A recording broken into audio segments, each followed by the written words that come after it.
बिस्मिल्लाहिर्रहमानिर्रहीम। अस्सलाम वालेकुम रहमतुल्लाहि व बरकातुहू। कैसे हैं सब? उम्मीद है सब ठीक होंगे। जी आपको बताया 9th क्लास की हमने फिजिकल क्लासिफिकेशन की सीरीज स्टार्ट की हुई है। इसके 5 चैप्टर्स कंप्लीट हो चुके हैं। इसकी प्लेलिस्ट भी आपको ज़रिया तरीम चैनल पर मिल जाएगी। यही ज़रिया तरीम चैनल है जिस पर आप ये वीडियो देख रहे हैं।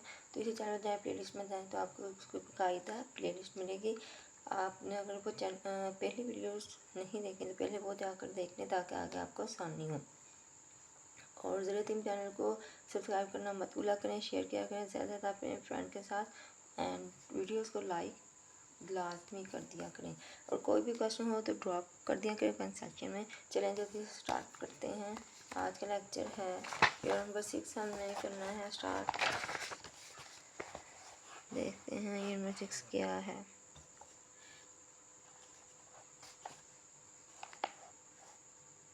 अच्छा जी, ये है यूनिट नंबर 6 एथलेटिक्स के कवानीन और बुनियादी महारतें। एथलेटिक्स क्या होते हैं, उसका कानून हमने पढ़ना है आज कि क्या क्या उसके असूल हैं और उसकी बुनियादी जो महारतें हैं वो कौन सी हैं।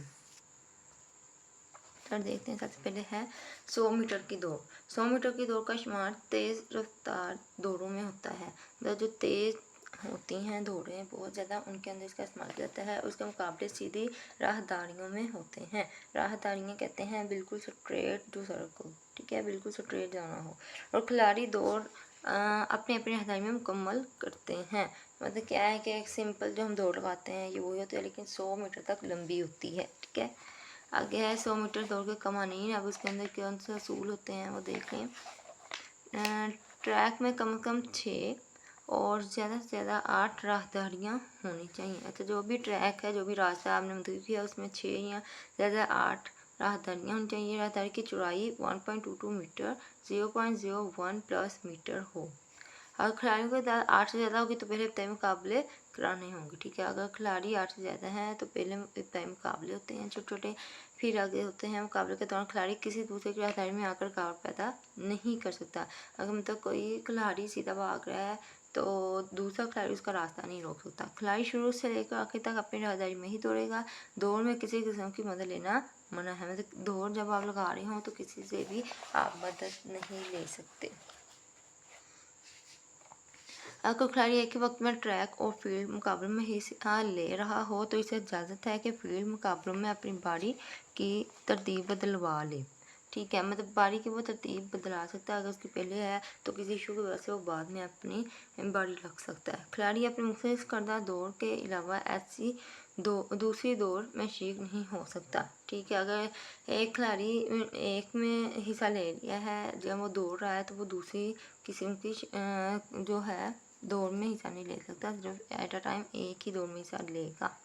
अब इसकी एग्जाम्पल सिंपल है। अगर एक 100 मीटर की दौड़ हो रही है और एक 80 मीटर की दौड़ है तो अगर एक आदमी ने 100 मीटर वाली दौड़ में ले लिया है एडमिशन तो वो 80% वाले में एट अ टाइम 2 में नहीं, इकट्ठा नहीं ले सकता, बार बार ले सकता है, ठीक है।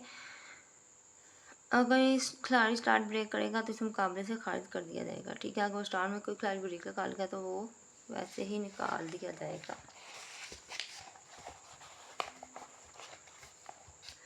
आगे है पॉइंट नंबर 9। आगे ये है स्टॉर्निंग ब्लॉक्स इस्तेमाल करने की इजाज़त है, बल्कि 100 मीटर की दौड़ के लिए इनका इस्तेमाल ज़रूरी होता है। अच्छा, स्टॉर्निंग ब्लॉक्स जो होते हैं उनके जो इस्तेमाल है वो अगर आप 100 मीटर की दौड़ गा रहे हैं तो तब लाजमी होगा, ठीक है। आगाज़ के वक्त खिलाड़ियों के दोनों पाँव का राब्ता ज़मीन से होना चाहिए। जब आप आगाज़ कर रहे हैं, शुरू कर रहे हैं तो जो दोनों पाँव होंगे वो ज़मीन से ही उठने चाहिए।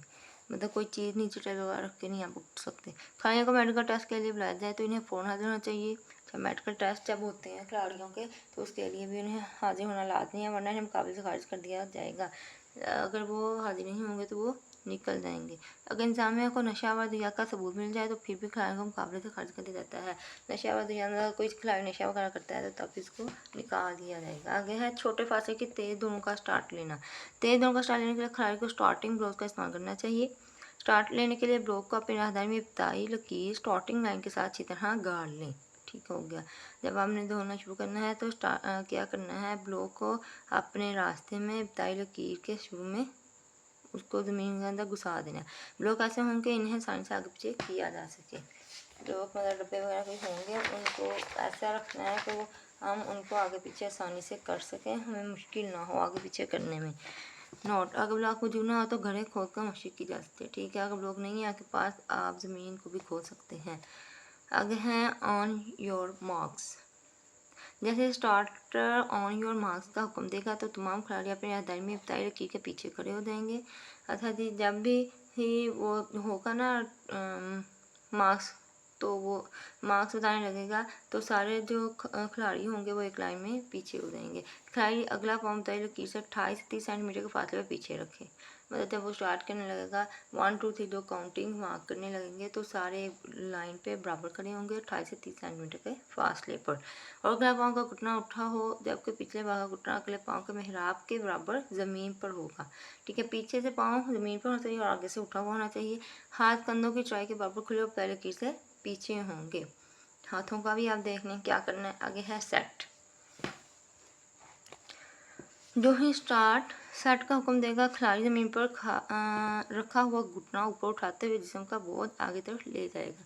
चलिए, जैसे ही सेट का हुक्म दे जाएगा तो क्या होगा, जो आपने ज़मीन पर पार लगाया था वो आप ऊपर कर लेंगे, जिस्म का सारा बोझ बाजू सहारेंगे, ठीक है। ठीक हो गया, जो जिस्म का सारा बोझ होगा वो बाजुओं पर होगा, अब पाँव पर नहीं होगा। यहाँ पे आगे है फायर ऑन गो। सेट के चंद सेकंड में स्टार्टर फायर करेगा, फायर की आवाज़ सुनते ही तमाम खिलाड़ी दौड़ना शुरू कर देंगे। मतलब यहाँ पे ये कोई नहीं कहेगा कि चलें स्टार्ट करें या भागे 1 2 3 गो, इस तरह का कोई सीन नहीं होता, बल्कि वो फायर करते हैं और जब फायर हो जाएगा तो सब भागना स्टार्ट कर देंगे। आगे है ब्लॉक के बगैर दौड़ने के अमल में यही अमल दोहराया जाएगा।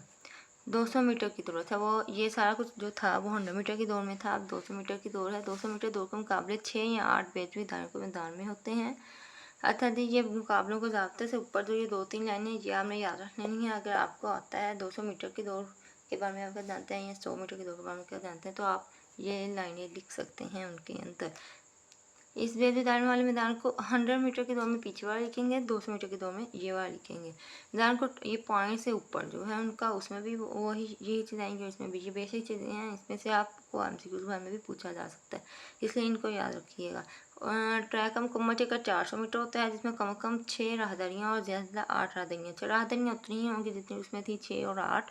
कम से कम 6 होनी चाहिए, 6 से कम ना हो, और 8 ज़्यादा से ज़्यादा होनी चाहिए, 8 से ज़्यादा नहीं हो। मुकम्मल चक्कर जो होगा वह 400 मीटर का होगा। हर राहदारी की चौड़ाई 1.22 मीटर होगी, 0.01 प्लस मीटर होगी। ये भी सारा वही है। 200 मीटर दौड़ के लिए खिलाड़ी अपनी अपनी राहदारी में रहकर ट्रैक का निसफ चक्कर मुकम्मल करता है, मतलब इसमें आधा चक्कर मुकम्मल करना होगा। आगे हम मुकाबले के ज़ाब्ते क्या होंगे, मुकाबले की शर्ट्स क्या होंगी, ये भी आप 5 याद रखिएगा, ताकि अगर आपसे वो पूछ लेते हैं 200 मीटर के मुकाबले के ज़ाब्ते बताएं तो आप लिख सकें। ये लॉन्ग में क्वेश्चन आ सकता है। राहदारियों का इंतखाब कुरानदाजी के ज़रिए होगा, मतलब कुरानदाजी करनी होगी, फिर राहदारियों का इंतखाब किया जाएगा। दौड़ का आगाज़ बैठ कर क्राउच पोजीशन के एक ख़ास अंदाज से किया जाएगा। दौड़ के लिए स्टार्टिंग ब्लॉक इंतजामिया फ्राहम करेगी, मतलब जो स्टार्टिंग ब्लॉक होगा वो जो वहाँ की इंतजामिया होगी, जिसने सारा इंतज़ाम किया होगा, वो देगी। खिलाड़ी अपने अपने राहदारी में रहकर दौड़ मुकम्मल करेगा। खिलाड़ी की जो रास्ता होगा हर एक का, वो उसी में रह के अपनी जो होगी दौड़ मुकम्मल करेगा। दौड़ के आगाज़ को खिलाड़ी अपने हाथ या जिस्म के किसी भी हिस्से से स्टार्टिंग लाइन या इससे अगली सतह को नहीं छू सकेगा। मुकाबले के दौरान अगर खिलाड़ी अपने राहदारी से बाहर चला जाए तो दोबारा मुकाबले में शामिल नहीं हो सकता। अच्छा, गलती से भी कोई खिलाड़ी जो है वो अपने जिस सड़क पे वो भाग रहा है उस सड़क से बाहर निकल जाता है तो वो बाहर हो जाएगा, उसको निकाल दिया जाएगा। खिलाड़ी ट्रैक के अंदर किसी किस्म का निशान नहीं लगा सकता, ट्रैक के अंदर कोई निशान भी नहीं लगाना आपने, ठीक है। आगे हैं जी पॉइंट नंबर 8, मुकाबले के दौरान खिलाड़ी किसी दूसरे की राहदारी में नहीं जा सकता और ना ही उसको धक्का दे सकता है। ये सारा कुछ पीछे भी हमने पढ़ा है। 100 दौड़ जो थी मीटर की दौड़, उसमें भी यही था। स्टार्ट लेते वक्त खिलाड़ी स्टार्टर के फायर से कबल दौड़ का आगाज़ नहीं कर सकता। अगर ऐसा करेगा तो इसे वार्निंग दी जाएगी जो सबके लिए होगी, ठीक हो गया। जैसे कि उसमें फायर करना था, इस तरह इसमें भी फायर किया जाता है। अगर फायर करने से पहले कोई भागना स्टार्ट कर देगा तो उसके लिए वार्निंग होगी। दोबारा गलती पर खिलाड़ी मुकाबले से खाद किया जाएगा, यानी डिसक्वालिफिकेशन तस्वुर होगी। अगर पहली दफ़ा वो भागता है तो उसको वार्निंग दी जाती है, अगर दूसरी मरतबा वही हरकत करता है तो उसको गेम से आउट कर दिया जाता है। आगे है जी 200 मीटर दौड़ के जीनियर स्टैचर्स बॉर्डर के बगैर विदाउट बॉर्डर ट्रैक में बताई रखी से दूसरी तीसरी चौथी 5 छठी 7वीं 8वीं राहदारी चाहिए पॉइंट मीटर खैर के आगे होंगे ताकि यकसा फासला दौड़े, एक जैसा यकसा होता है बराबर, ठीक है। इतनी तीन राहदरियाँ रखी जाती हैं 3.52, 7.35, 11.18, 15, इनमें से वो कोई भी रख सकते हैं, ठीक है, जो अवेलेबल हो। आगे हैं 200 मीटर की महारतें।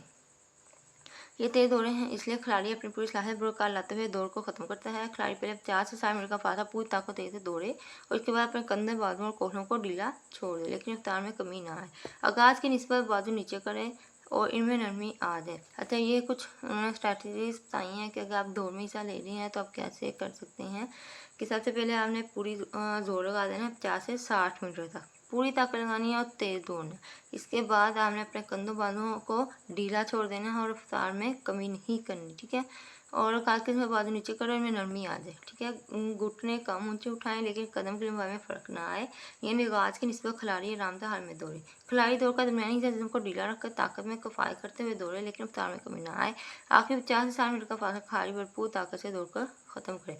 फर्स्ट वाला और लास्ट वाला हिस्सा हमने भरपूर ताकत से दौड़ना है, लेकिन दरमियान में हमने थोड़ा ढीला अपने जिसम को छोड़ना है ताकि आप आसानी से अपने सफ़र को, अपनी रेस को मुकम्मल कर सकें। उम्मीद है कि आपको समझ आई होगी। यहाँ तक कि था हमारा आज का लेक्चर। यूनिवर्सिटी से हमारा हाफ हो चुका है। आपकी चीज़ की समझ नहीं आया तो कमेंट सेक्शन में कमेंट्स को ड्रॉप कर सकते हैं। नेक्स्ट वीडियो तक लिए इजाज़त दीजिए। अल्लाह हाफिज़। दुआ में याद रखिएगा।